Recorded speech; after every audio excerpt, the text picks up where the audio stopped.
Hello students, I hope you are doing great and we are back with another video, and today in this video we are going to start with your this chapter, that is classification of commercial organization. So इससे पहले वाले chapters नहीं देखे हैं तो please channel के playlist में जाके उसको देखना, क्योंकि सिलेबस सीक्वेंस में आपका चल रहा है, ठीक है। और नोट्स नहीं बनाए हैं तो please prepare your notes well, ठीक है, वो आपको बहुत हेल्प करने वाले हैं। तो चलो स्टार्ट करते हैं। बट द क्वेश्चन इज कि नोट्स मिलेगी कहाँ से, ये कंटेंट की अगर पीपीटी चाहिए तो कहाँ से मिलेगी। तो बेटा इसकी पीडीएफ के लिए आपको हमारा ऐप डाउनलोड करना होगा।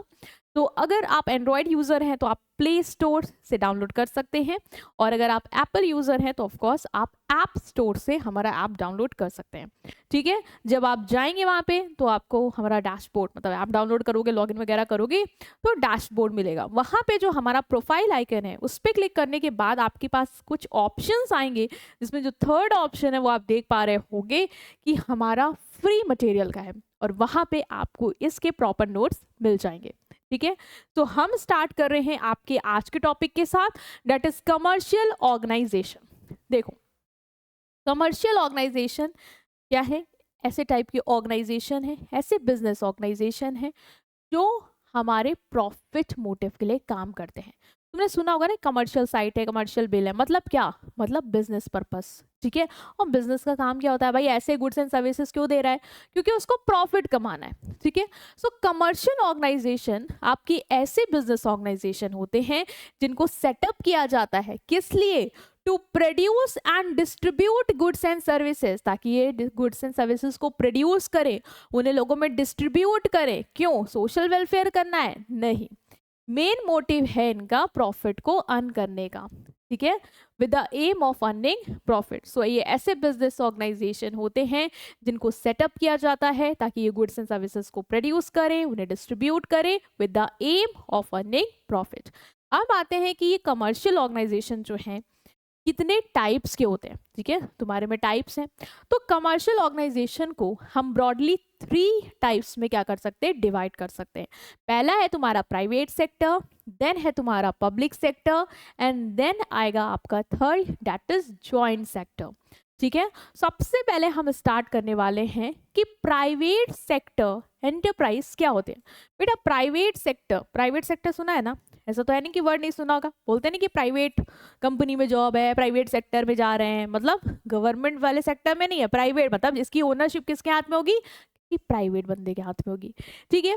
तो प्राइवेट सेक्टर एंटरप्राइज ऐसे बिजनेस ऑर्गेनाइजेशन होते हैं जिनको ओन, कंट्रोल, फाइनेंस, मतलब ओनरशिप, कंट्रोल मतलब चीजों को चलाना, ठीक है, गलत जा रहे उसको ठीक करना, फाइनेंस मतलब पैसा लगाना। कौन कर रहा है ये सब, प्राइवेट इंडिविजुअल्स कर रहे हैं। प्राइवेट इंडिविजुअल मतलब जैसे मैं हो गई, मैंने अपना बिजनेस शुरू कर दिया, मैं कोई सरकारी हूँ नहीं भाई, प्राइवेट इंडिविजुअल है, ठीक है। मैं बिजनेस ओन कर रही हूँ, उसको चला रही हूँ, मैनेज कर रही हूँ, ठीक है। या हो सकता है बेटा मैं किसी के साथ पार्टनरशिप में कर लूँ, या हम अपनी कंपनी बना लें। तो प्राइवेट इंडिविजुअल या ग्रुप्स जो है उसको करते हैं।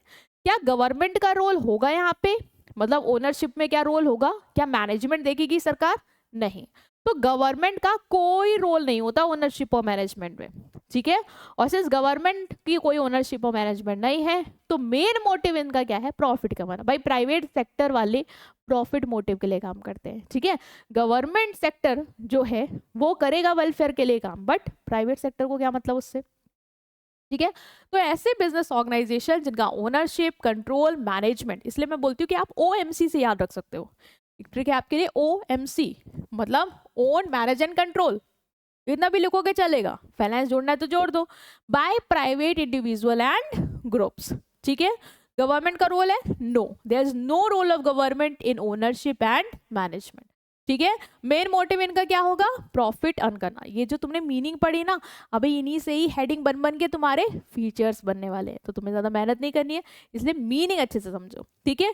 जैसे इन्फोसिस हो गया, रिलायंस हो गया, टाटा हो गया, ये सब क्या है भाई, ये प्राइवेट सेक्टर है, ठीक है, प्राइवेट सेक्टर की ऑर्गेनाइजेशन है। तो फीचर्स क्या है, पहला फीचर है तुम्हारा प्राइवेट ओनरशिप एंड कंट्रोल, जो हमने आपको बताया भी कि ओनरशिप प्राइवेट इंडिविजुअल और ग्रुप के हाथ में होती है, ठीक है। वही आप लिख दोगे कि ये undertaking fully owned and control होती है प्राइवेट इंडिविजुअल्स एंड ग्रुप के थ्रू, ठीक है। जैसे कि एक शॉप एक वन पर्सन ओन कर रहा है, प्राइवेट बंदा ओन कर रहा है, या मिलके कंपनी खड़ी कर दी प्राइवेट, ठीक है। तो ओनरशिप किसके हाथ में, प्राइवेट इंडिविजुअल के। नेक्स्ट इज प्रॉफिट मोटिव, बताया था ना कि ऑब्जेक्टिव क्यों है, क्या ऑब्जेक्टिव है कि हमने ऑर्गेनाइजेशन सेटअप करी, गुड्स एंड सर्विस को बनाया, डिस्ट्रीब्यूट किया, क्यों कर रहे हैं, प्रॉफिट कमाने के लिए, ठीक है। मेन एम क्या है, प्रॉफिट अर्न करना। ये जो रिस्क लिया है ना हमने, ये प्रॉफिट के लिए लिया है, ठीक है। नो स्टेट पार्टिसिपेशन, बताया भी आपको कि गवर्नमेंट का कोई भी रोल नहीं होगा यहाँ पे ओनरशिप और कंट्रोल में। सारा रोल किसका है, सारे डिसीजंस कौन लेगा, प्राइवेट एंटरप्राइज, प्राइवेट इंडिविजुअल्स और ग्रुप लेंगे, ठीक है। Next is private finance. अब पैसा कौन लगाएगा, क्या गवर्नमेंट लगा देगी, क्यों लगाएगी भाई, क्या उसकी ओनरशिप है, नहीं। क्या मैनेज कर रही है, नहीं। क्या कंट्रोल करती है, नहीं। तो कौन लगाएगा, जिसके पास ओनरशिप है भाई, प्राइवेट इंडिविजुअल लगाएंगे, चाहे खुद की सेविंग से लगाएं, चाहे कहीं से लोन लेके लगाएं, चाहे कहीं रिलेटिव से मांगे, दोस्तों से मांगे, कहीं से भी लाएं, वो खुद ही लगाएंगे, ठीक है। तो वही चीज आपकी मेंशन है, ओनर लगाएंगे, चाहे पर्सनल सेविंग से लगाएं, लोन से लगाएं, और अगर कंपनी है तो आप शेयर और डिबेंचर इश्यू कर सकते हैं, ठीक है। शेयर डिबेंचर क्या होता है, अभी नॉर्मल समझो, एक सर्टिफिकेट होता है, तुम लोगों ने शेयर मार्केट पढ़ाई भी होगा, सुना भी होगा।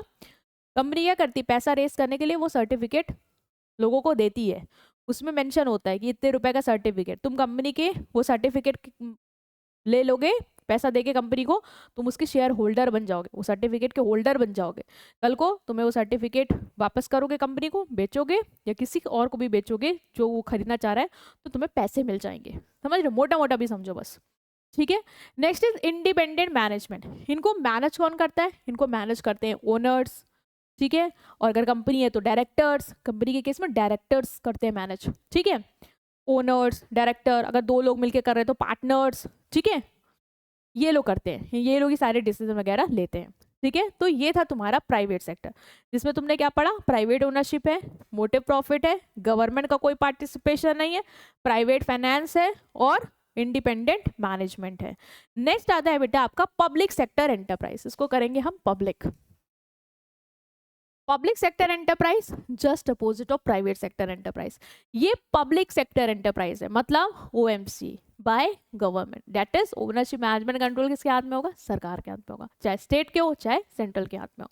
तो पब्लिक सेक्टर एंटरप्राइज ऐसे बिजनेस अंडरटेकिंग या बिजनेस ऑर्गेनाइजेशन है which are owned, controlled and operated, या own, control, manage, finance by government, ठीक है, या उसकी एजेंसी, मतलब सरकार डायरेक्ट भी कर सकती है, या सरकार की एजेंसीज होती, बहुत सारे डिपार्टमेंट्स होते हैं जिनके अंदर काफी बिजनेस रन हो रहे होते हैं, जैसे रेलवे मिनिस्ट्री के अंदर रेलवे डिपार्टमेंट, पूरा रेलवे डिपार्टमेंट के अंदर पूरा इंडियन रेलवे रन हो रहा है, तो ये भी तो मैनेज कर रहे हैं। फूड कॉर्पोरेशन ऑफ इंडिया इसकी एजेंसी जो पूरा इसका एफसीआई के डिपार्टमेंट हैंडल कर रही है, तो या तो सरकार डायरेक्ट कर सकती है, जैसे आरबीआई को डायरेक्ट ओन कर रही है, मैनेज कर रही है, या फिर एजेंसीज के थ्रू मैनेज करा सकती है, दोनों चीज तो पब्लिक सेक्टर ही है, ठीक है।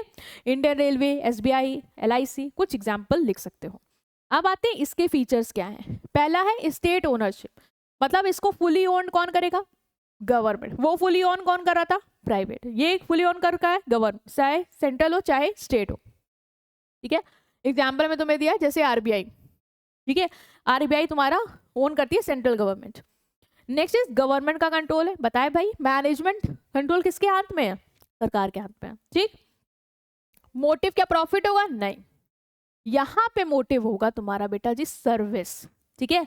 मेन एम क्या है, प्रॉफिट कमाना, नहीं, क्या है मेन एम, प्रॉफिट नहीं कमाना है, सर्विस करनी है, सोशल वेलफेयर। सरकार है भाई, प्रॉफिट क्यों कमाएगी, अगर मेन मोटिव प्रॉफिट हो गया मतलब प्रॉफिट कमाएगी मिनिमम, सर्वाइव कर पाए, बट अगर मेन मोटिव प्रॉफिट हो गया तो फिर वेलफेयर कौन करेगा, प्राइवेट वाले तो घंटा नहीं करेंगे, तो करेगा कौन, गवर्नमेंट करेगी, है ना। जैसे FCI, food corporation of India, ये फूड ग्रेन्स प्रोवाइड करती है राशन शॉप्स को सब्सिडीज रेट पे, ताकि लोगों को सस्ते रेट पे अनाज मिल पाए, ठीक है। तो ये गवर्नमेंट एजेंसी है, किस लिए काम कर रही है, सब्सिडाइज रेट में क्यों दे रही, पैसा कमाना है, नहीं, वेलफेयर करना है, मेन मोटिव क्या है, सर्विस। स्टेट फाइनेंसिंग, पैसा कौन लगाएगा, फंड कौन लगाएगा, भाई गवर्नमेंट लगाएगी, चाहे अपने बजट से लगाए चाहे लोन लेके लगाए, ठीक। ब्यूरोक्रेटिक मैनेजमेंट, मतलब यहाँ पे जो गवर्नमेंट के ऑफिसर्स हैं पूरा मैनेजमेंट करते हैं, सब कुछ देखते हैं, अपने हिसाब से देखेंगे, नहीं नहीं नहीं, जो गवर्नमेंट ने रूल्स बनाए, प्रोटोकॉल्स बनाए, रेगुलेशन बनाए, उसके हिसाब से ही सब कुछ क्या करते हैं, मैनेज करते हैं, ठीक है। तो जितने भी गवर्नमेंट ऑफिसर्स हैं वो रूल्स एंड रेगुलेशन के हिसाब से पूरे एंटरप्राइज को क्या करते हैं, मैनेज कंट्रोल करते हैं। पब्लिक अकाउंटेबिलिटी, ये जो अंडरटेकिंग है, बहुत इंपॉर्टेंट पॉइंट, ये जो अंडरटेकिंग है ना, ये अकाउंटेबल मतलब क्या होता है, रिस्पॉन्सिबल, कह सकते हो जवाबदेह होना। अकाउंटेबल मतलब क्या, आंसरेबल मैं बोलूंगी, ठीक है, आंसरेबल होना, आंसर देना भाई आपको, किसको आंसर देना है, गवर्नमेंट को, लेजिस्लेचर को आंसर देना है। किस बात का आंसर, कि जो पैसा आपके डिपार्टमेंट में आया आपने उसको कैसे यूज किया, कहाँ कहाँ यूज किया, कहीं मिसयूज तो नहीं हुआ, कहीं करप्शन तो नहीं हुआ, इस सबकी रिपोर्ट देनी पड़ेगी, पूरा फाइनेंस बताना पड़ेगा, पैसा आया कितना, खर्च कितना हुआ, किस जगह पे आपने कितना किया है, सबकी रिपोर्ट देंगे। क्यों, क्योंकि जनता का पैसा है, सरकार के पास पैसा कैसे आया है, जनता के थ्रू आया है, फाइन्स के थ्रू कलेक्शन या टैक्स के थ्रू किया है ना, फीस के थ्रू किया। अब जनता का पैसा मिसयूज तो नहीं होना चाहिए ना, वेलफेयर के लिए काम कर रहे हैं ना प्राइवेट पब्लिक सेक्टर वाले, तो अपनी रिपोर्ट्स देनी पड़ेगी। तो ये अंडरटेकिंग अकाउंटेबल होते हैं पार्लियामेंट, स्टेट लेजिस्लेचर को। ऐसा नहीं मनमानी से काम करो भाई, तुम बिजनेस कर रहे हो ना, तुमको अपने जवाब देने पड़ेंगे। तुम्हारे जितने भी खाते हैं, जो भी अकाउंट तुमने बनाए हैं, वो सीएजी जो सरकार का ऑडिटर होता है, ऑडिटर बेसिकली छोटी छोटी लैंग्वेज में पढ़ो, भी बड़े लैंग्वेज में नहीं देखनी, ऑडिटर बेसिकली चेकर होता है, जो चेक करता है कि सब जो रिकॉर्ड में है वो सही है, गलत तो नहीं कर रहे हैं, कुछ फ्रॉड तो नहीं चल रहा है, वो देखता है। तो वो सब चेक करते हैं, मतलब इनका जो भी एंटरप्राइज है, ठीक है, सरकार पूरी रिपोर्ट लेती है। ऐसा नहीं है कि तुम्हें कुछ पब्लिक को नहीं देना है, आपको गवर्नमेंट को सब कुछ बताना है। जैसे जो FCI है, फूड कॉर्पोरेशन ऑफ इंडिया, इसको सरकार से पैसा मिलता है कि सब्सिडाइज रेट पे फूड ग्रेन डिस्ट्रीब्यूट करो। अब ये एजेंसी सही से काम कर रही है नहीं कर रही है, कहीं कोई घपले तो नहीं कर रही है, कहीं पैसा खुद तो जेब में नहीं रख रही है ना, कुछ लोगों को डिस्ट्रीब्यूट ना कर रही हो, सब चेक होता है, अकाउंट्स चेक होते हैं पार्लियामेंट पे, सब जगह आपको पब्लिश करने, रिकॉर्ड दिखाने पड़ेंगे अपने, ठीक है, ताकि पता चल पाए कहीं फंड मिसयूज तो नहीं हो रहा है। तो एग्जाम्पल तुम्हें समझाने के लिए है, ठीक है। अब आते हैं हम तुम्हारे ज्वाइंट सेक्टर एंटरप्राइज पे। ज्वाइंट सेक्टर एंटरप्राइज ऐसे एंटरप्राइज होते हैं जहां पे ओनरशिप क्या प्राइवेट की होगी, क्या गवर्नमेंट की होगी, तो किसकी होगी, दोनों की मिलके होगी। मतलब दोनों लोग मिलके इस तरीके की ऑर्गेनाइजेशन को ओन करते, मैनेज करते और चलाते हैं, ठीक है। ज्वाइंट सेक्टर एंटरप्राइज ऐसे बिजनेस अंडरटेकिंग है जिनकी ownership, management and control, OMC किसके पास है, प्राइवेट के पास भी है, गवर्नमेंट के पास भी है, और इन्वेस्टर, मान लो पब्लिक ने कंपनी में कहीं पैसा लगा दिया है तो उसके पास भी है। भाई किसी कंपनी है, गवर्नमेंट और प्राइवेट ने मिलकर शुरू करी, मैंने भी उसका शेयर खरीद लिया, मेरा भी पैसा लगा है, तो क्या मैं ओनर नहीं हुई, मतलब मेरे पास भी तो as a share holder ownership है ना, मैं भी तो पार्टिसिपेट करूंगी। तो सब लोग मिलके करते हैं, ठीक है। जैसे मारुति सुजुकी क्या है, एक ज्वाइंट वेंचर था गवर्नमेंट और आपके मारुति कॉर्पोरेशन के बीच में, ठीक है, गवर्नमेंट और प्राइवेट कंपनी मारुति कॉर्पोरेशन के बीच में था, Suzuki Motors corporation, sorry, government हमारी तो मारुति थी, ठीक है, इंडियन, और जो सुजुकी मोटर कॉर्पोरेशन था वो बाहर की कंपनी थी। इनके साथ एक कॉर्पोरेशन जापान की थी, कॉर्पोरेशन था, मतलब जॉइंट वेंचर था, साथ मिलकर ये ऑर्गेनाइजेशन रन की गई थी, ठीक है। नेक्स्ट क्या है, फीचर्स है तुम्हारे, पहला है मिक्स्ड ओनरशिप, जो गवर्नमेंट और प्राइवेट इंडिविजुअल दोनों के पास इसकी ओनरशिप होती है, तो हमने क्लियर कर लिया। कंबाइंड मैनेजमेंट, दोनों लोग मिलके डे टू डे ऑपरेशन को हैंडल करते हैं, मतलब दिन में क्या चीजें चल रही है, ऑर्गेनाइजेशन कैसे रन हो रही है, क्या डिसीजन लिए जा रहे हैं नहीं लिए जा रहे हैं, ये इसमें प्राइवेट तो रोल लेगा ही लेगा, क्या गवर्नमेंट भी लेगी, ऑफकोर्स भाई पैसा लगा है, तो गवर्नमेंट के जो भी रिप्रेजेंटेटिव हैं, जो ऑफिशियल्स हैं, वो भी इसको चलाएंगे, और पब्लिक है इन्वॉल्व, उसने भी पैसा लगाया, तो भाई पब्लिक का भी जो मीटिंग वगैरह होती है उसमें वोट देने का अधिकार होता है, ठीक है। Next and last is share capital, जो पैसा है, जो कैपिटल है, जो मनी है, सब लोग मिलके लगाएंगे, मतलब गवर्नमेंट भी लगाएगी, प्राइवेट भी लगाएगी, और अगर पब्लिक है शेयर दे रहे हो तो पब्लिक भी इन्वेस्ट करेगी, ठीक है। तो यहाँ पे कॉम्बिनेशन होगा दोनों का, गवर्नमेंट अपनी रिसोर्स लाएगी और प्राइवेट अपनी टेक्निकल नॉलेज और रिसोर्सेस लाएगी, ताकि ऑर्गेनाइजेशन 6 से सब लोग मिलके चला पाए। तो ये था तुम्हारा ज्वाइंट सेक्टर, ठीक है स्टूडेंट्स, आई होप आपको क्लियर है। स्टिल कोई भी डाउट रहेगा तो आप कमेंट सेक्शन में पूछना, वीडियो को लाइक करना, चैनल को सब्सक्राइब करना, और हमारी व्हाट्सएप कम्युनिटी को जरूर ज्वाइन करना, ताकि वहां से आपको जितने भी इंपॉर्टेंट अपडेट्स हैं वो मिल पाए, एंड प्लस आपके साथ वर्कशीट और प्रैक्टिस शीट्स भी शेयर हम कर पाएंगे, ठीक है students. So see you next video, till then take care of yourself, thank you.